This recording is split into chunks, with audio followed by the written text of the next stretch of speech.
The environmental fallout of Iran war should be considered in how it's going to impact us for decades to come.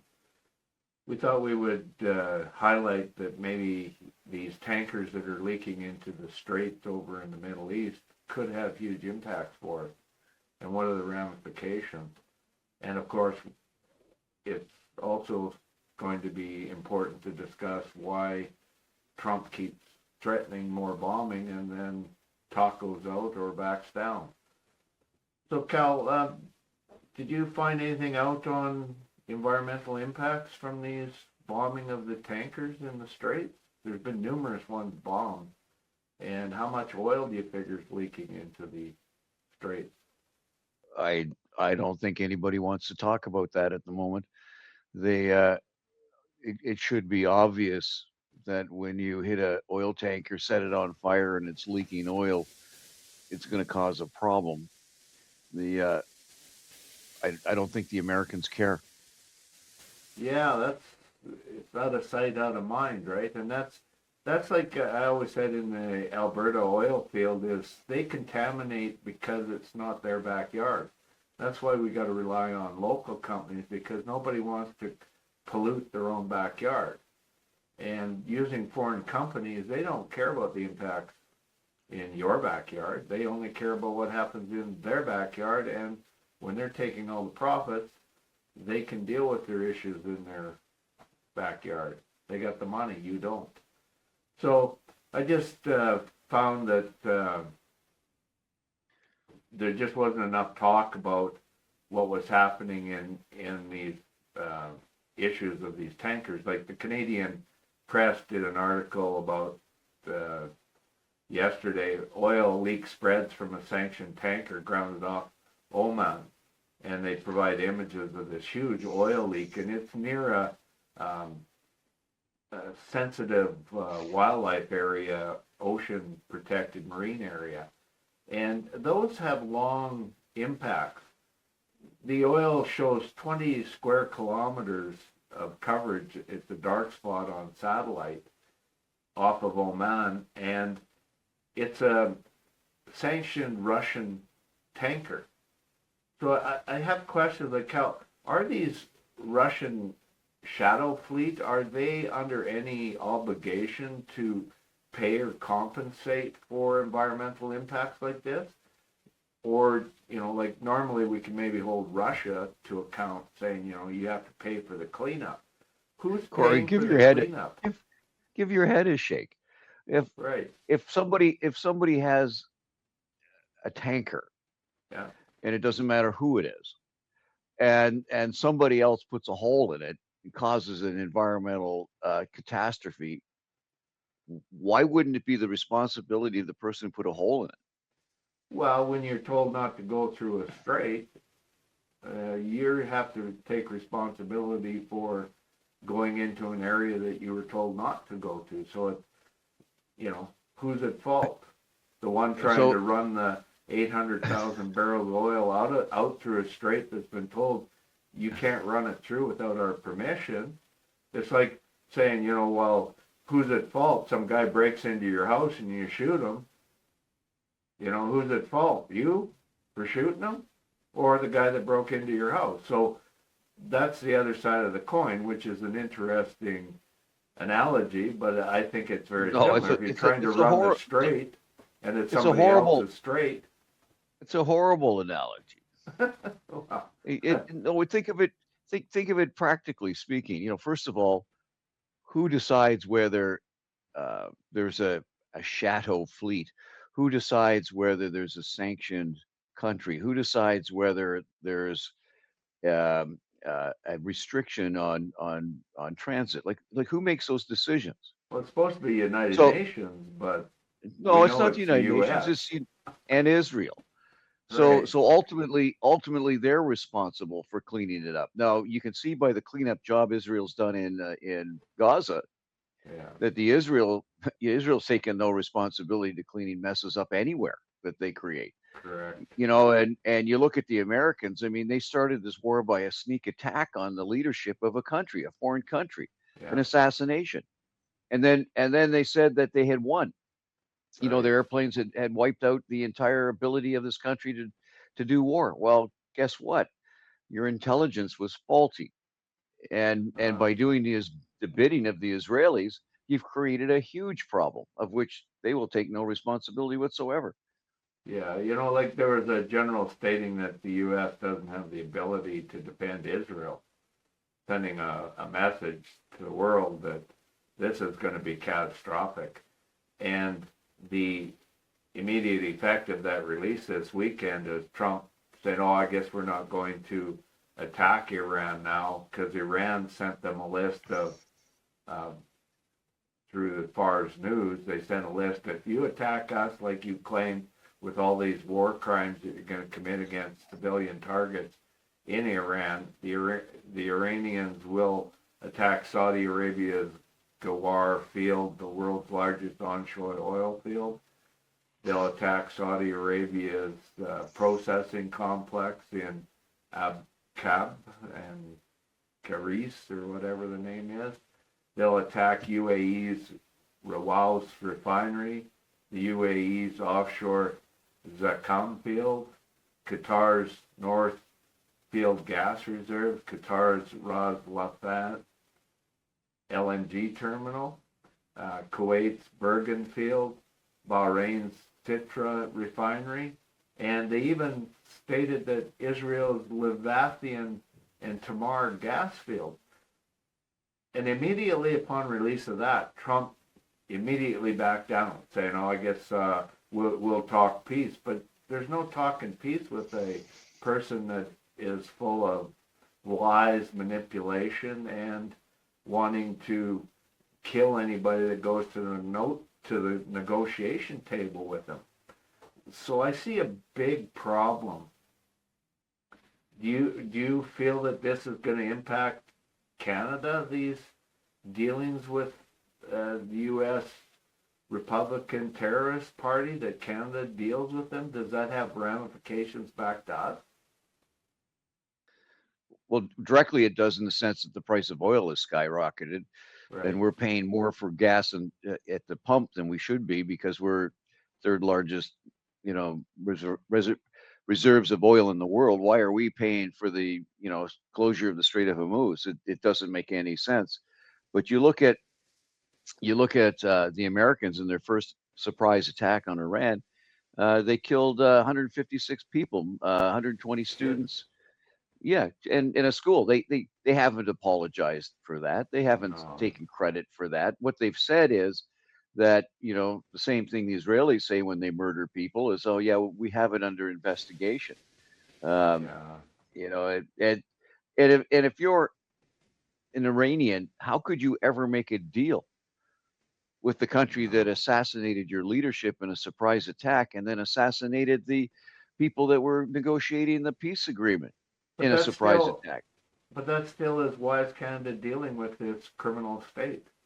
I find that turning a blind eye to crimes is participating in the crime. So Canada, by still wanting to deal with and negotiate with this criminal regime, is saying, yeah, we'll turn a blind eye to these crimes, and that's wrong, folks. It goes against every fiber of my being that I would be in bed with a criminal. And I don't think that's something to take lightly and to say, oh, well, it's only one person. No, it's not one person. It's a whole country. They elected him. And that's what they wanted to happen. It was easy for us to see this was going to happen. It wasn't even a surprise that this is going to happen.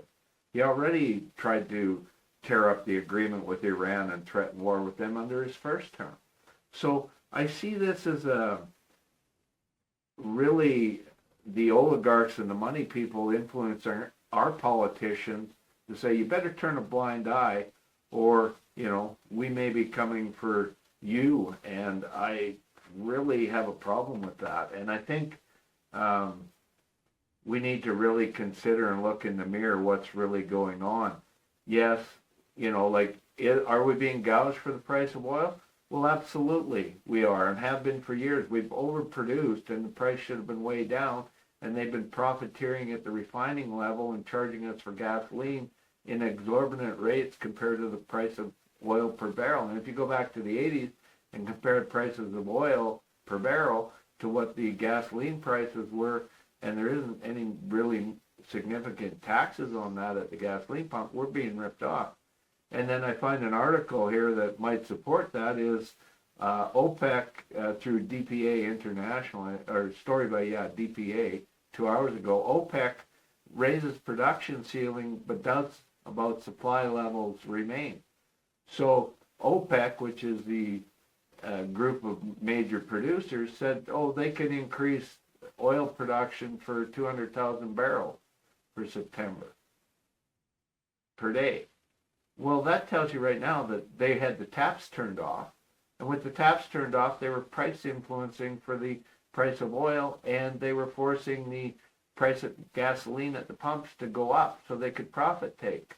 And, you know, they know that there's millions of liters of oil every day used and consumed. And if they can get 10 cents or $1 more per liter, they're getting really filthy rich off of us. And the price of gasoline and diesel affects the price of goods in the store. So all these wealthy people that own these businesses hoard the cash. It's about cash flow. It's a real taking of cash out of the economy when you're not allowing fair market pricing to set the economics. And that's what's going on, folks. We have a few multi-international corporations that own almost everything, and all the money is being directed to them under false price manipulation. So what happens over in OPEC in the Middle East, when they can still, under the sanctions of Iran and getting oil out of the straits, they can still influence the price by flooding the market. So that tells you that the world prices are unduly influenced and controlled and manipulated for more profits for the wealthy, which of course is the underlying issue of the Iranian war and kidnapping of Maduro out of Venezuela and threatening to invade Canada and take over our oil. It was like the big silver plays where they wanted to corner the market. So the point I'm trying to make is that maybe the oligarchs and the wealthy are doing more in behind the scenes and actually working together with Trump and Putin. And that should be a concern for Iran, because Iran is supposed to be, siding with Putin when Putin seems to be siding with Trump and manipulating Trump. I mean, he literally stops the flow of weapons to Ukraine through Trump.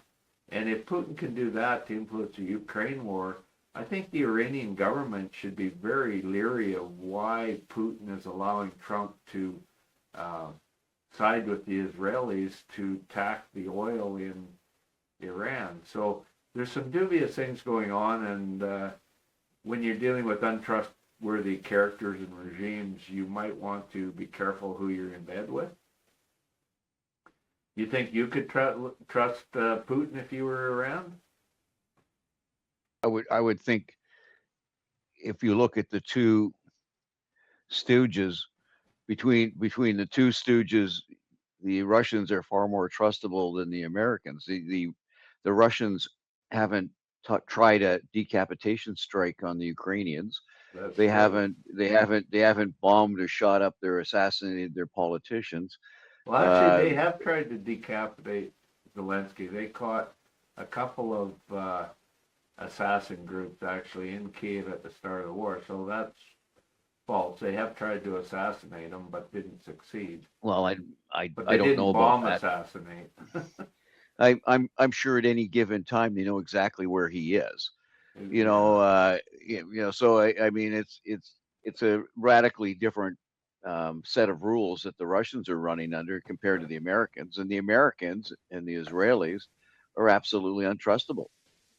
Like how would you ever make a deal with them when first of all they violated the treaty that they had. Yeah. They had a treaty that said that this is what the Iranians can do. The first thing Trump did is say, I'm no longer bound by that treaty. So you break a treaty, then you assassinate the leadership, and then you assassinate the the people, the diplomats making the the settlement agreements, and then you bomb women and children in schools, and who was there to talk to? Like what? I don't know. And then Well, you look at I find that Putin and Trump divvied up Ukraine, and have been. You can see where Trump is siding and doing everything with Putin to divvy up Ukraine. So when they're talking divvying up Ukraine and doing undermining of the military might of Ukraine to defend itself, you start looking at what's the other pawn on the table that can be divvied up between Putin and Trump. And Trump wants Iran. So Putin would gladly trade Iran for Ukraine because he doesn't want to give up on Ukraine. So Trump has taken the steps of making sure that there's no weapons for defense of Ukraine. And he's done that for, ever since the war started. So the idea that Iran could trust Putin not to cut a deal with Trump, because they know Trump wants Iran. He wants the oil. And oil is a high commodity with high profitability, and there's no way that Putin and Trump haven't got a side plan. They talked on the 250th birthday of the United States, Putin and Trump talked for an hour and a half, 90 minutes, in a closed conversation that nobody knows what they were talking about. I guarantee you, Iran and Ukraine and splitting of the spoils of war were discussed in that meeting, because what else could you talk about for 90 minutes? And that's something I think Iran really has to give some due consideration, is when you see your ally working with your supposed enemy in divvying up another country at war, and you might want to not be too trustworthy of what's going on, because your ally is working with your enemy to divvy up another country, and your enemy wants to take over your huge oil reserves, and they did take over the Venezuela oil reserves by hook or crook. What makes you think you could trust Putin not to side with Trump to get his hands on your oil? So that's my take on it. I've never really heard anybody talking about what the underlying motivations of Trump and Putin are in the Iranian war, but because there seems to be something dubious going on, that they would be working together and Putin wouldn't be stopping Trump and Netanyahu from the invasion and tactics. So that's food for thought, folks. Let us know what you think. You're missing the latest, where Ukraine attacked an Iranian ship. Yeah. So why would the Ukrainians be attacking Iranian assets if the Russians were going to attack Iran? But back to the historical context, that we can actually look at something and draw a parallel. Iran and Iraq were in a war for a number of years that they fought to a stalemate. So both countries were basically well balanced. The United States and Europe were backing Iraq at that time. And then, of course, Iraq became the enemy, so they went after Iraq. Now, in the Operation Desert Storm, which people think, if you look at it as an example of what's happening in Iran, back in 1991, the Americans had 6 aircraft carriers, 28 large combatant ships, 13 smaller ships, 24 landing craft. The Navy alone had nearly 250 aircraft, strike aircraft. The Air Force had well over 400, 500 attack aircraft. They had 66 B-52 bombers. Yeah, they plus all the support aircraft and everything else. They had hundreds of thousands of troops, plus they had 4 or 5 other countries helping them with aircraft, troops, etc. Off the shore of Iran today, apparently, and I can't find an exact number because I'm pretty sure it's classified.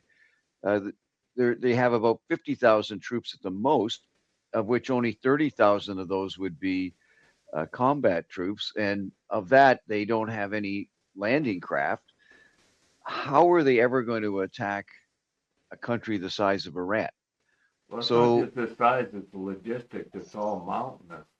Where the Iran is mountainous, Iraq was pretty flat and easy access. And there's a big difference on uh, uh, this geography plays in the ability of the U.S. to actually do a ground invasion.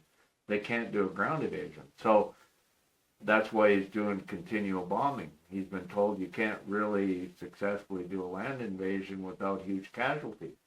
Which brings me back to the other issue is Netanyahu was over in USA talking with Trump and influencing his decisions to attack again. And Netanyahu apparently gave Trump 3 ultimatums that he could do, and the bombing runs was one of them. But when you start looking at the geography and you go, well, they know there's no way they can do a land invasion.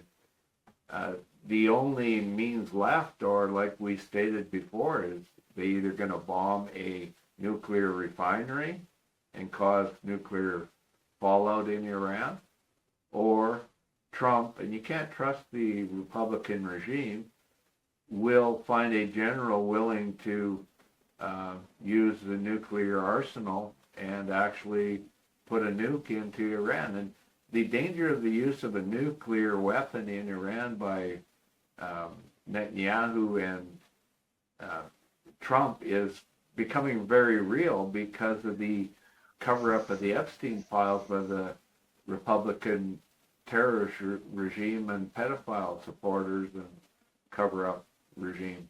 So when the election starts coming near in November, you see the real threat of a use of nuclear weapon there, because that would silence the potential of a war, would silence the ability to hold a fair election in the U.S. and give Trump grounds to claim that any voting is manipulated by the Iranians and such. So we got a real threat here. I mean, China told Trump, don't you dare do anything stupid.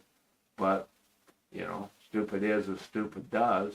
And he's not going to back down to China's influence. And China and Russia, I don't know how they would respond if the Israelis or USA used a nuclear weapon in Iran. And I think that's where Iran's got to be very careful, because if Putin sees it advantageous to divvy up the spoils of Iran with Trump, the use of a nuclear weapon is a very high potential of reality, because they can't put ground troops into Iran without high casualty, but they can put a nuclear weapon in with low casualty to U.S. troops.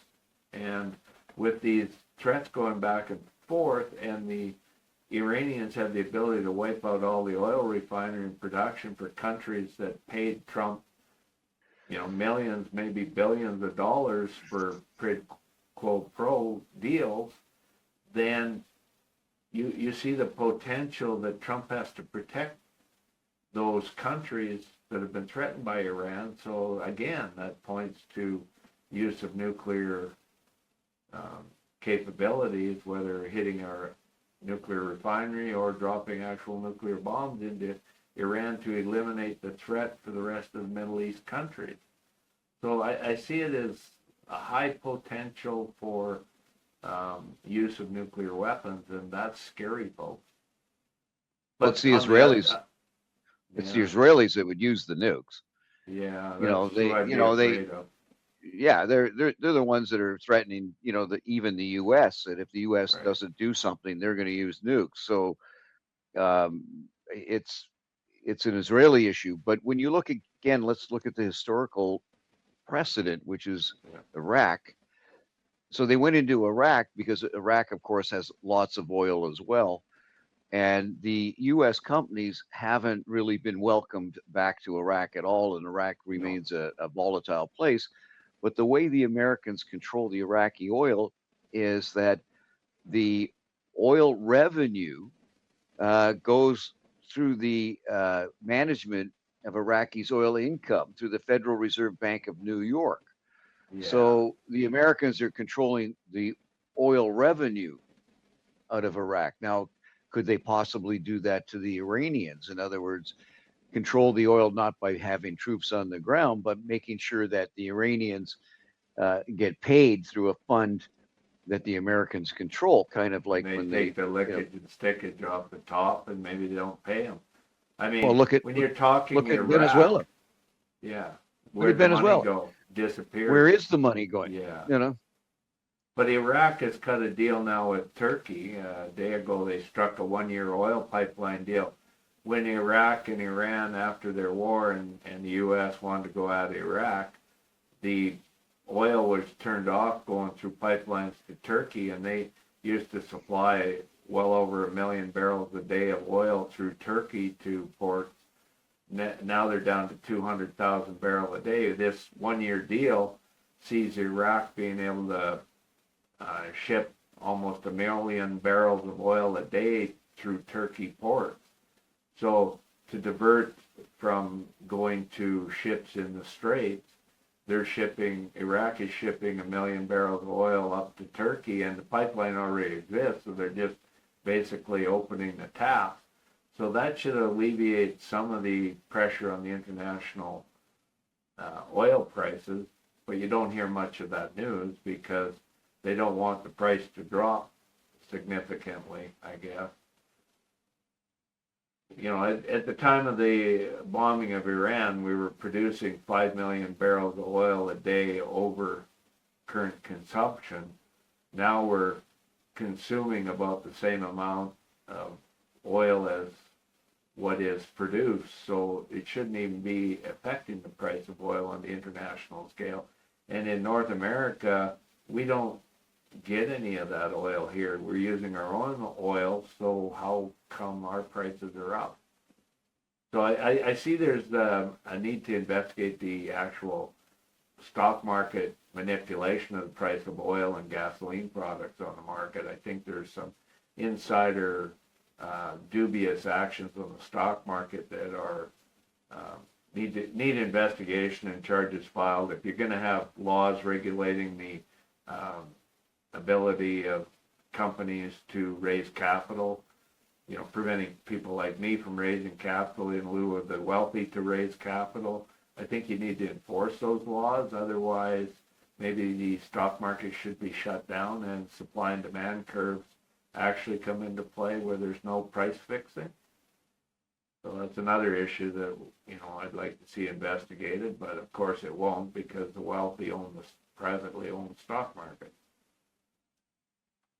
So, in but a any million in barrels any of oil is a lot of oil to go to Turkey, so that could relieve a lot of pressure. And you got to remember that Saudi now is going into the Mediterranean terminals to load their tankers, so they're not going through the Straits. So there should be no real supply issues for North America on But Corey, oil. why would you give up a good thing? You know, the oil and gas companies are reporting record profits. Why would they give that up? And most of them are owned by U.S. companies or Britain and France. Right. So their shareholders are raking in the dough. Why would they change anything? And this constant threat, back off, threat, back off, threat, back off, uncertainty keeps the prices high. It also allows day traders to make a killing. Like if you're on that list of insider information, Trump has a pay-to-play program on his social media. If you pay him extra, you can get access into what he's going to do the next day on the stock market. Now, that isn't stock market insider trading. I don't know what is. And he does it in plain sight because he fears nothing. And he's doing it on his social media site, Truth Social, where you can pay to get the insider information to manipulate the stock market. It's getting to the point where we either have a justice system or we don't. And right now we don't. And that means criminal organizations are the justice system. And take heed. If you have no rights before the court and those with money and wealth can do whatever they want, it's time that people woke up and smelt the coffee, because this affects you. I mean, it affects you, affects me, affects everybody around. These courts are manipulated by the money people. And I think we need to do a few articles on that, and I'm sure we will coming up soon. I know one or two that we might be able to cover. So on that note, I think we should call it a day, and let us know what you think of this war in Iran and whether Canada or other countries should ever be dealing with the Israelis and the U.S. government, because the U.S. is a regime that should be labeled as a terrorist organization around the world. And when you're turning a blind eye to these crimes, you're aiding and abetting the crime. So Canada is just as guilty as the U.S. for dealing with the U.S. And that's something you need to consider. And I, for one, as a Canadian, do not want to be labeled the same as the U.S. Republican terrorist regime. Thank you. Keep crying at the pump. Yeah, I got lots of tears when I filled up gas. I drive out to the First Nations Reserve and fill up there because it's a little cheaper. But that's like shooting yourself in the foot again. So on that note, Anyway, share, like, comment, and we still don't know what first level monetization gives us. We've been there for over a week now, and we don't earn anything according to the site. I don't know. Are they sending me a bill? yeah. You became monetized. It means you send us money. Okay, thank you. Bye. Bye.